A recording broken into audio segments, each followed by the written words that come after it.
আসসালামু আলাইকুম গাইস, কেমন আছো সবাই? আশা করি সব ভালো আছো। আমিও আলহামদুলিল্লাহ ভালো আছি। তো আজকে ব্লগ শুরু করছি। কালকে আমরা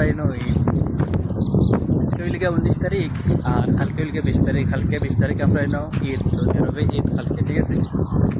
তো আজকে কই একটা ব্লগ বানাই।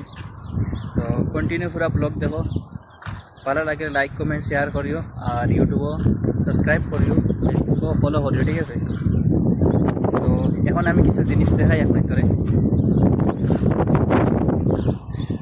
ওই দেখতে পারা দুইটা উট আমার এটা আসুন মালিকে রাখছে। উট এগুন তোরে ছোটো থাকতে সময় নিয়ে রাখছে, বুঝছো না? একদম ছোটো যে সময় আসলা ধরে লাও এগুন তোর বয়স 3 মাস, তখন আনিয়া রাখছে। আজকে এগুন তোর প্রায় হয়ে গেছে 7-8 মাস হইব বা 9 মাস লাগানো হয়ে যাব। প্রচুর বড় হয়ে গেছে নয়তো।